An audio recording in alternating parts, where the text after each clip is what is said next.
हाँ जी, सत श्री अकाल भी सारे ਨੂੰ। ਦਿਸ ਇਜ਼ ਸ਼ੇਰਪੁਰ ਤੇ ਅੱਜ ਮੈਂ ਹਾਜ਼ਰ ਹਾਂ ਆਪਣੇ ਨਵੇਂ ਵੀਡੀਓ ਨਾਲ। ਅੱਜ ਦਾ ਬੇਸਿਕਲੀ ਮੇਰਾ ਵੀਡੀਓ ਹੈ ਲੋਹੜੀ ਤੇ।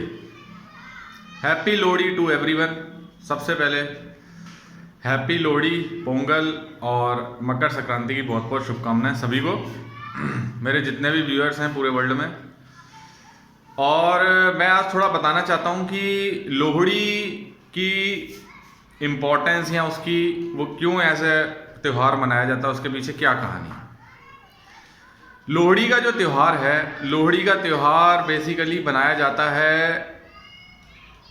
एक बंदा था जिसका नाम था दुल्ला भट्टी।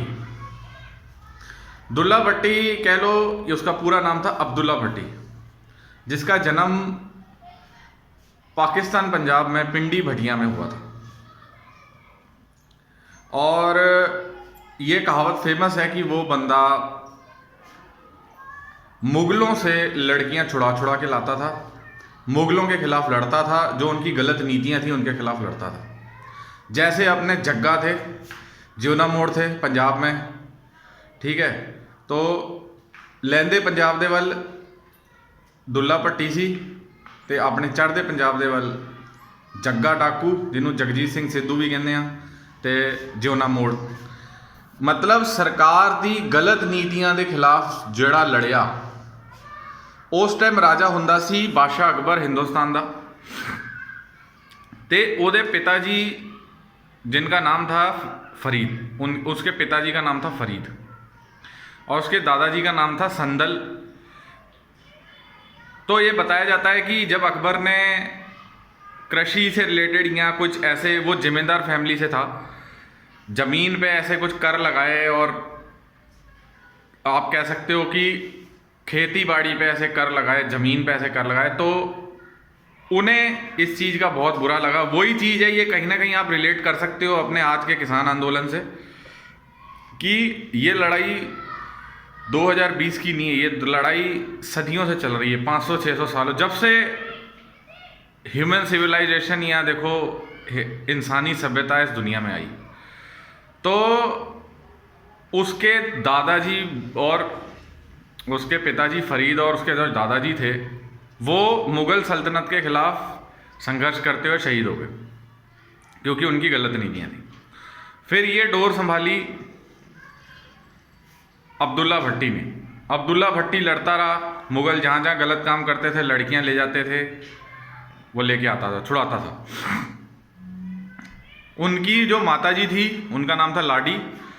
तो ऐसा कहते हैं कि अकबर का बेटा था शेखू, जैसे सलीम या बादशाह जहांगीर भी कहा जाता है, जो अगले बादशाह थे हिंदुस्तान के, वो भी उसी दिन पैदा हुए थे जिस दिन दुल्ला भट्टी पैदा हुआ।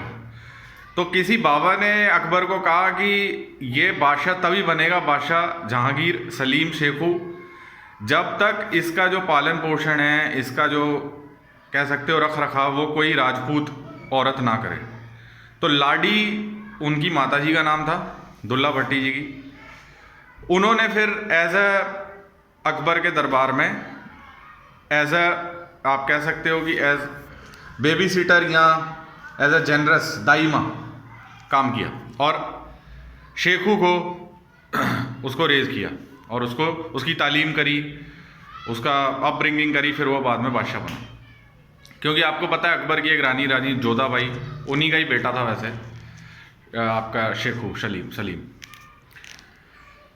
और पर उसके बाद उसकी जो माताजी थी वो भी उनके खिलाफ हो गई, क्योंकि उनके पति को मारा, फरीद को, जो उसके पिताजी थे अब्दुल्ला भट्टी के।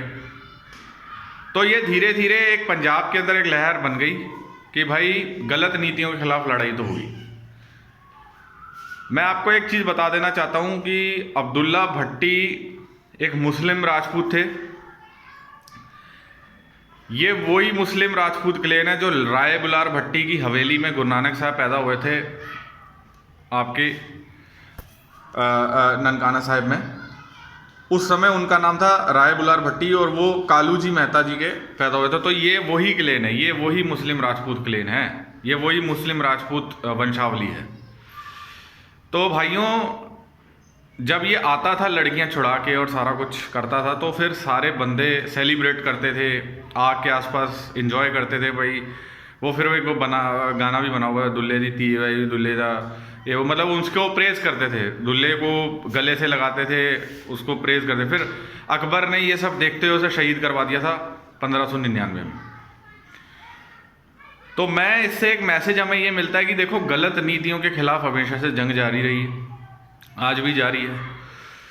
किसी भी कोई भी बंदा किसी भी धर्म जात पात का हो, अगर उसके साथ गलत हो रहा है तो वो ज़रूर उसके खिलाफ आवाज़ उठाएगा, और आवाज़ उठाना बनता भी है। पंजाब एक ऐसा एरिया है कि जिसने हमेशा गलत और जबर जुल्म के खिलाफ आवाज़ उठाई है।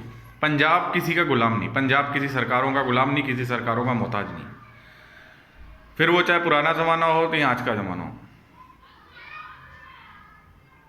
सो जय हिंद जय भारत दोस्तों, ये था मेरा वीडियो लोहड़ी पे और लोहड़ी के पीछे जो कहानी है उस पर। जय हिंद जय भारत, आप लोगों का दिन शुभ रहे, एंजॉय योर लोहड़ी।